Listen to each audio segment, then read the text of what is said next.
Good morning Cebu. So natas sa Independencia, Ignacia, mo na ilang place. Thanks dati siya nga natin na istihan. Late na kayo ta naka-rest. Pero early gyapon ta nakamata. So, nag-decide ko mag-walking para makatanaw-tanaw po sa location, mambaling area ni siya. Tanaw ko kung naaba tayo makita ng mga hotel, inns, traveler inns, lodges, mga ana. So room around ko aning area basig na patay makita. Tapad lang aning guys sa mall na ay Queensland pero mahal sila 1.5, good for 2 person. So nag-decide ko magbalik kay need na ako mag-prepare for church. On the way nakita na ko ning Kalisa. Cute no? Abot na ko.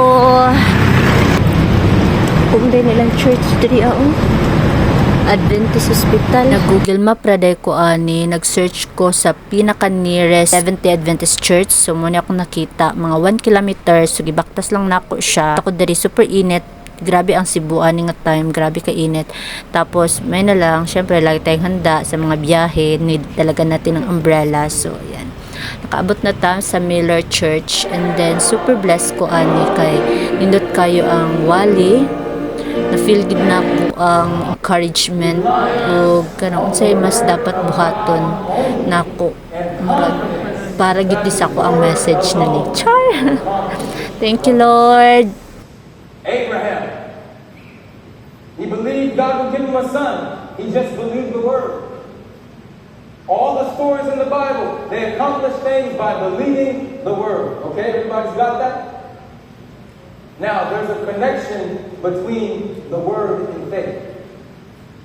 And here's an important thing to remember. If there is no word, and you move forward, that is not faith, that is presumption. If God didn't give you a word to marry that man, and you move forward, that's not faith, that's presumption. If there's no word from God to take that position, and you move forward, that's not faith, that's presumption. You know what I mean by presumption? You're presuming.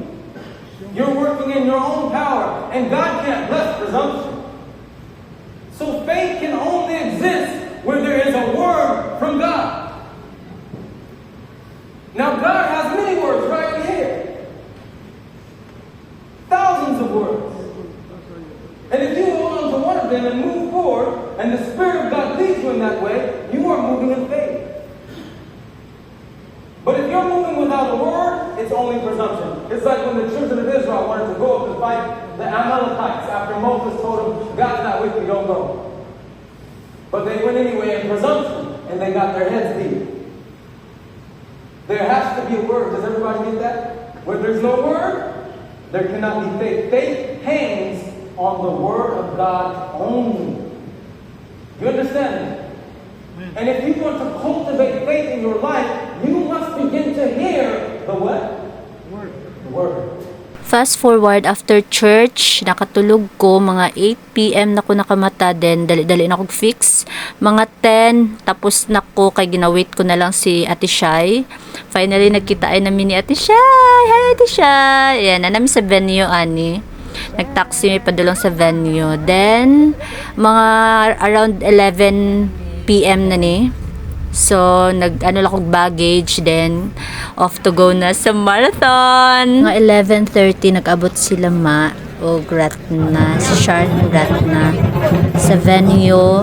Mga 11:30 na, so wala na kayo nakaka-catch up, nakapapicture lang me. Then, nag-off to go na ko din niya kay 12:30, mag-start na ang marathon sa 42 kilometers.